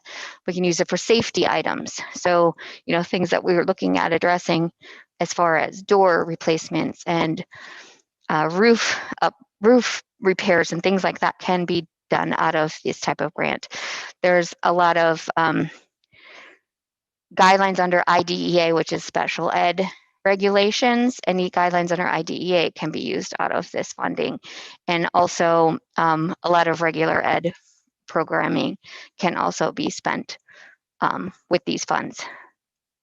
So just to break down a little bit of what we're looking at and have already spent money on, really the only thing we've spent so far is to cover the cost of that one initiative, the technology piece. And then under facilities, we talked about a little the entry door refurbishments at RDW, which would fall under ESSA funding, the window replacements in entry and classroom doors at the high school. And these costs that I have listed here, the $25,000 at RD, the $275,000 at high school, those are all estimates at this point. We're working towards getting more confirmed numbers, but we're just in the beginning phases of this. At Evergreen, the solar tube lighting that is in the ceiling of the gymnasium, there are some repairs and replacements that need to be done to that. And we felt that was a safety issue that would fall under the guidelines of the ESSER 2 funds. Also, staffing needs at an elementary level. I know I mentioned that you can use this funding for regular instructional expenses that fall under the guidelines of ESSA. Is that right? Saying ESSA? Okay. So at the elementary level, each of the buildings are looking to have staffing for interventions and for gifted programs and for ESL programs. So if we were to place a teacher at each end of the district and fund it through this program, we think that would be something that qualified. Yeah, but then when the funding stopped, we'd still be stuck paying those teachers, correct? Correct, yeah. But we're hoping that if we can get through the next couple of years and our student counts start to go down, that as we have retirements, we can start putting those numbers, like bringing the staffing numbers back down, so that we'd end up, like right now we have 174 teachers, like professional staff. That would include like nursing, guidance, all of that. This will bring it up a little, but we're hoping that by the end of the 23-24 year, we're back down to the staffing levels that we are through retirements, through attrition, and be able to be okay, because we did discuss that to try to, because we don't want to add staff that's going to be a continual add. So those staff that you would add to this grant would just be yearly subs? No, we would look at hiring them, but through attrition over the next few years, still end up with the same, back down to the same number of teachers. That's all if. That's if. Mm-hmm. Rose, the ESSER funds, I assume it started, what, 5 years ago or so? Like when it first came about, if we have to be done with it by 2024, it right? actually just started in March of 20. This is all new funding. This is all new funding that was based on the pandemic. Okay. Yeah. So my next question was going to be, and you don't know the answer to this, in 2024, would there be anything else to come out, or next year? All right, so that just explained it. So yeah. I was assuming it was don't before, know if there'll be any additional all right funding that would come out of this. Okay. Yeah. Secondary level, we were looking at a behavioral health specialist that would be similar to Melissa Catone that we hired 2 years ago, at least, maybe 3, for the elementary, to have a behavioral health specialist. And that would be one of the requirements of the learning loss and the what's needed to help the students, address like health and mental health issues that are going forward, and social, emotional, all of those needs in addition to the academic. So it's mandated? that actual position is not mandated, Yes, that but the position expense mandated. of, but the expense of about $774,000 on that type of interventions for students is mandated, So if that makes sense. maybe my question, maybe I didn't put my Okay. question correctly. The staffing for the health secondary level, are we mandated to have that person, to hire that person as a teacher? We have to, Gary, we have to address a need because many of these are students that would have some type of additional service in their IEP. And the number of students that we're seeing exceeds the case loads that we're permitted to have for that position. So we're hoping to use ESSER funds to help support the hiring of that person.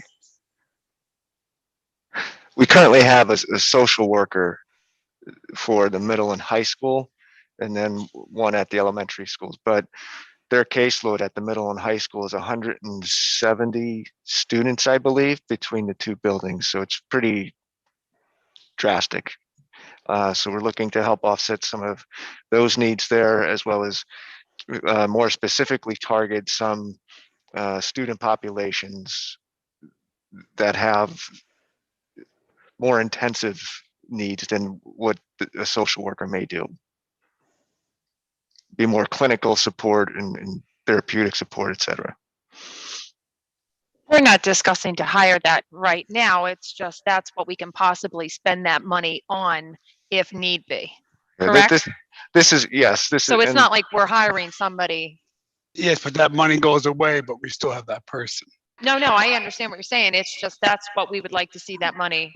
I think you're Correct safe. me.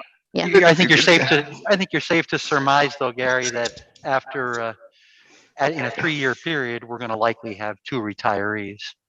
I don't think we've probably ever gone 3 years without 2 people retiring. So if we do give these, if at some point you guys feel it's necessary, we have to, it's very, very likely that those positions will be able to go away due to, like you said, attrition, retirement, whatever.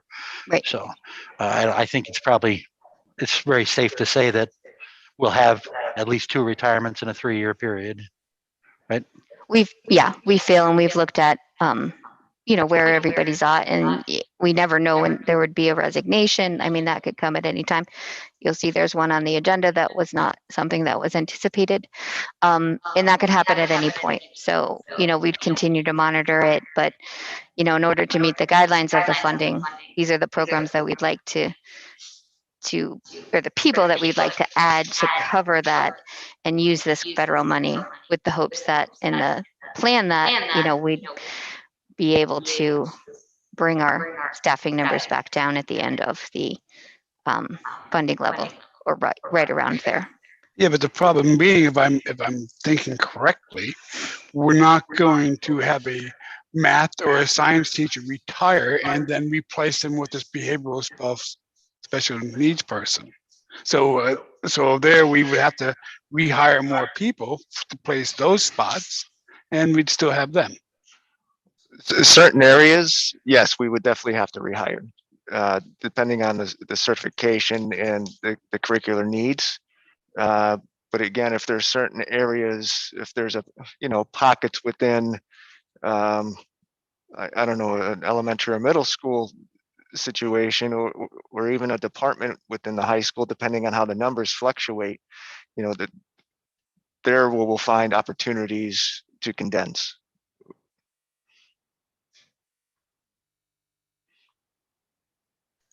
Yeah, this is like preliminary stages with this funding as far as the staffing. I mean, it is stuff we still have to look into, but we have to start planning on what we will use it for. But yeah, like we didn't advertise for any of these positions yet. Aren't looking to ask you to hire someone right now, but there are things that we want to look to move towards to use the funding as it's coming in. Why wouldn't we use these ESSER funds for the carpet replacement in the middle school or the roof repairs at Evergreen when we're going to be using the funds for door refurbishments and window refurbishments, and then use what's in our budget for the locker upgrades? our students are walking around with all of their stuff on their backs this year because they cannot use a locker. Like, we're looking at adding staff, but we're not going to do something that's already affecting our kids right now. I mean, to be honest, I didn't know about the locker issue until you just brought it up tonight. So it's not something we've talked about. It is certainly, I wrote it down as you mentioned it. It is something we will talk about, but I don't have dollar amounts for it. You know, I need to talk to Mr. Gregorski and Mr. Dunda about it. And, you know, we need to do a little bit more research. I'm not saying that that's not going to happen. It's just, I don't know.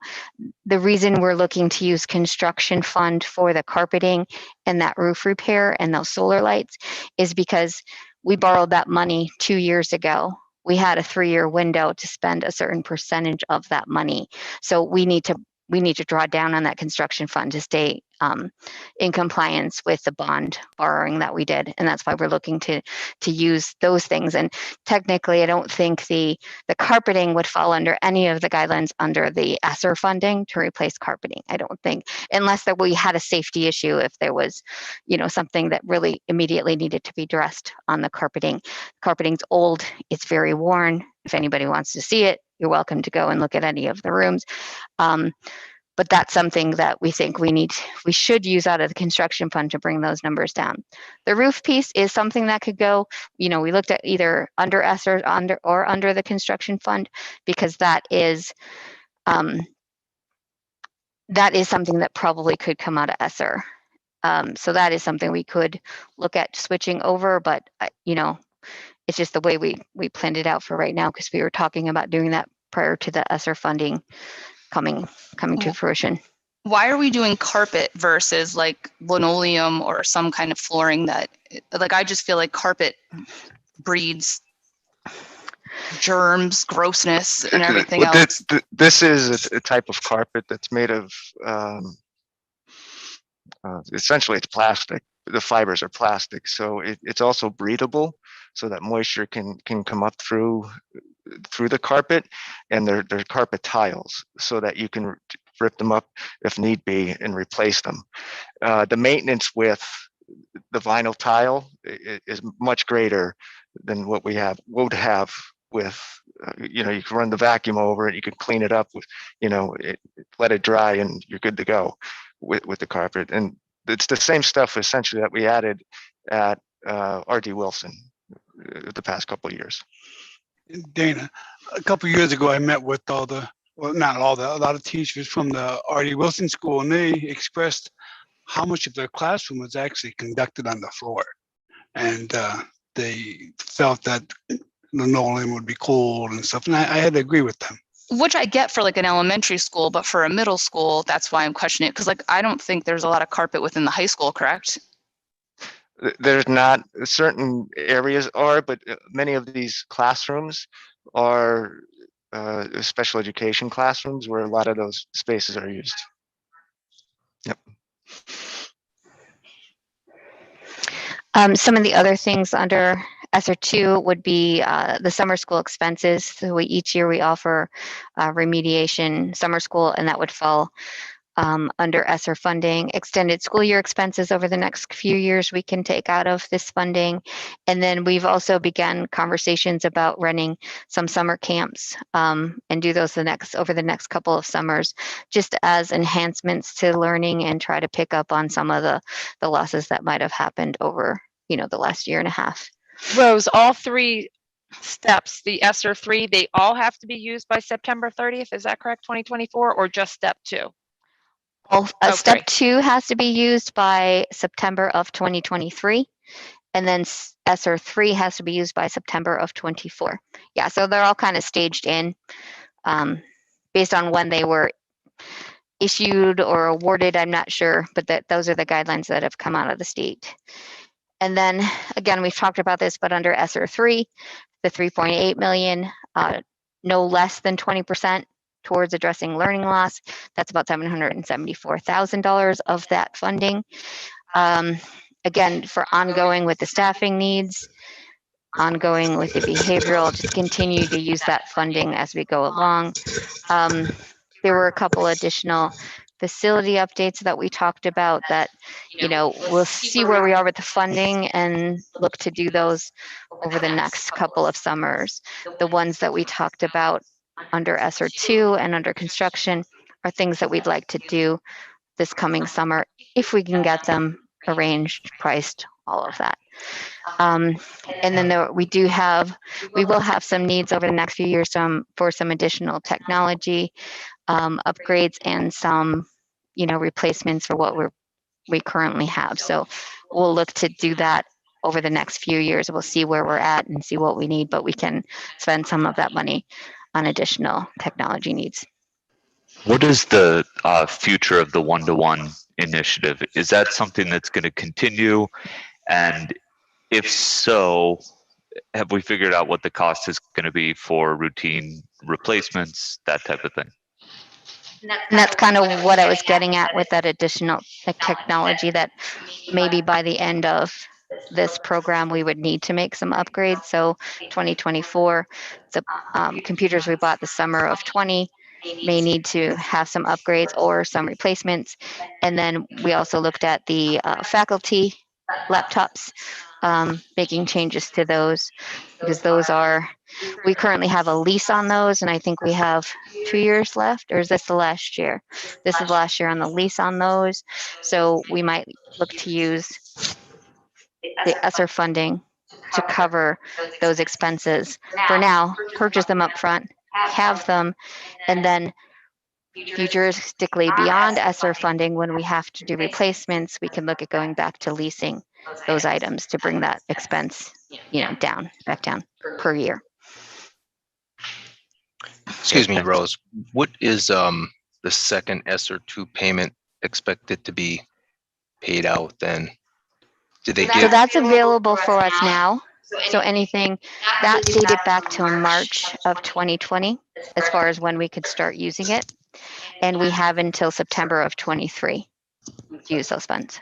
Okay, so we already received the funding for ESSER 2 already. We have not received any of the funding, but it is available to us. We have spent some of it, but we haven't done the grant process and started to receive the funding yet. But that's going to happen over the next month or so, because before June 30th, I want to get the reimbursement in place for what we've used so far, which is the technology piece. That's really the only piece of it that we've used so far. Okay, so in relation to that money possibly coming in then this upcoming fiscal year, is any of that overlap the budget? So I know you and I spoke, privately about this really hasn't been boiled into our budget. Are there any costs with that funding that can overlap the budget, reduce some of those areas? Yes, those are things that we're looking into. But for example, I talked to Dr. Barrett today. When we have a need this coming year for long-term subs, in the current budget, I think I either have 3 or 4, I'm sorry, I don't have the number in front of me, long-term subs built in. That is money that can be used as our funds. So I think I have them in the current expenses. I don't have the offsetting ESSER's funding, but I do believe we can use ESSER funding to cover those. So I think those would take down some of the expense. Summer school expenses, extended school year expenses, those are in current expenses, but I don't have the offsetting ESSER funds in there yet. That's why when we looked at the deficit of 1.6, I think that could and will come down based on once we can confirm that we can use the funding for those items and do that, and then I'd put the ESSER funding in place to cover those expenses as we move forward. And there's some mental health services as well, like so potentially Friendship House, Yes. contracts we have through there, some of the psychiatric interventions that we have, we can cover those costs as well. we're looking to implement, some summer camps to help get students back up to speed if they've been out or falling behind, and then early next school year do some. Well, actually, at the end of this school year, look to do even some after-school tutoring down through our elementary levels, if possible.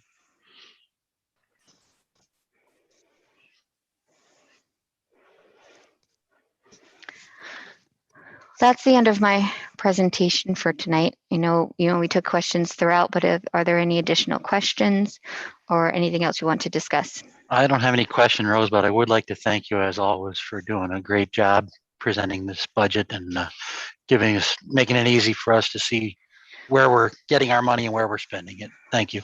Thank you. And then the additional handout that I did give each board member does have a listing of the expenses, more of a detailed, and it has the listing of what we had budgeted for the current year too. So you can kind of see and compare. If there's any big differences or variances, I tried to put a note next to it so you could see why and what those differences are. So if there's any questions after you had a chance to go through that, please give me a call. Let me know. I have one question about the secretary you want to hire for administrate, whatever it was, I forget now, but yes, we have quite a track record of students from the school being secretaries and staying here a long time. So would it be possible to ask if there is an interest of the senior business people who are not planning on going to college to see if they want to apply for this job? And because you would already know their track record of what kind of a worker they are, and maybe one of them be offered a job right out of the gate. We can certainly look into that and speak with our high school principal and the business office or the business department, those students that are going through those programs, and see if there is any interest. Absolutely, that's a good idea. Thank you.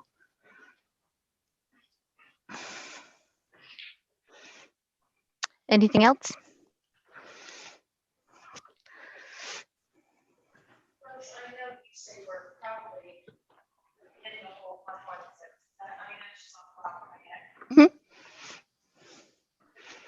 And I know increasing taxes is always a sore subject. Do you see that being the total deficit once the state figures come back? Are we still going to, because the state hasn't given us all their guaranteed money. So, just 1.6? I hope not. And I think that trying to incorporate some of the ESSER's money for some of those expenses that are currently in the expenditure side, I think will help bring that down too.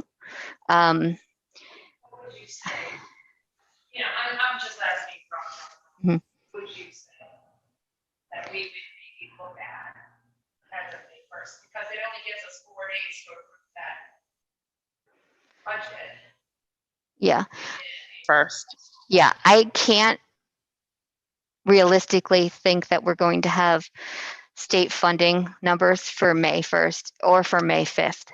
I don't think we're going to see those till later on. If we look at the history of the last few years, we haven't seen those prior to even approving our budget. And that's kind of why, sometimes we approve our budget and we have that deficit, but we do our best throughout the year to cut down on things, cut back on expenses, so that in the end, when all said and done at the end of the actual budget, that we've not spent all that money, But I don't see much of a change in what I'm recommending for the tax increase. I'm looking at that 2%, which would raise about $500,000.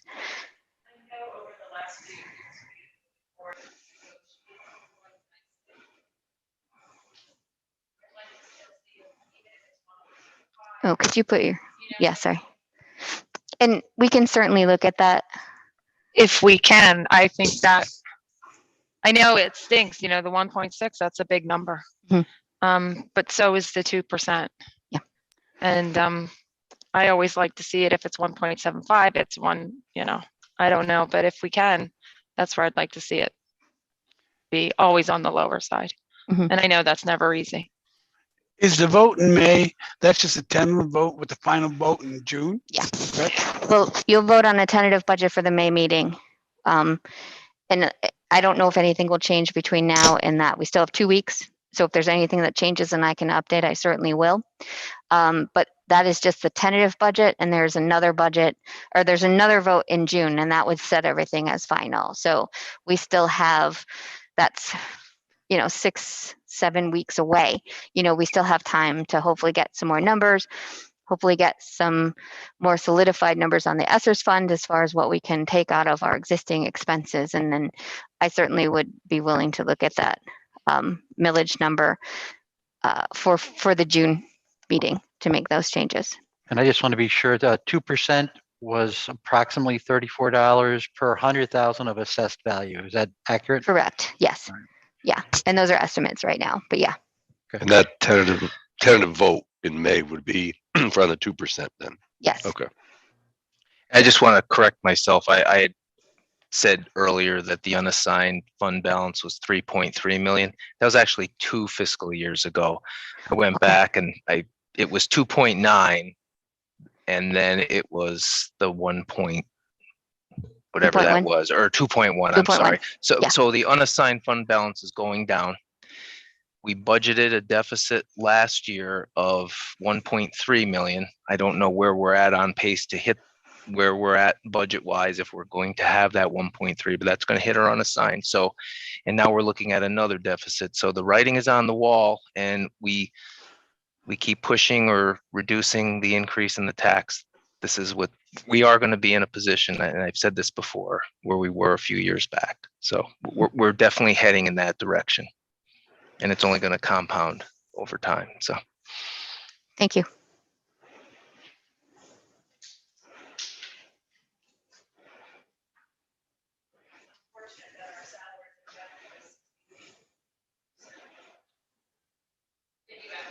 Mhm.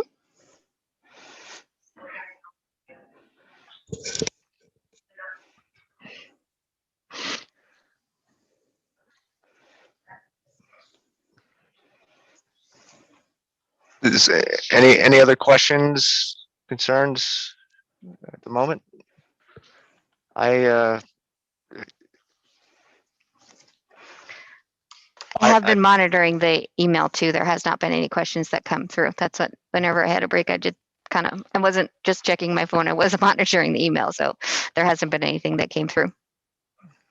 Thank you, Rose. All right, if there's nothing else, I think unless anybody has anything for the good of the group, that we could shut this down and I'm sorry? If you would like to, yeah, I don't, but sure. If we could just have an executive while we're all here. Okay, sounds good.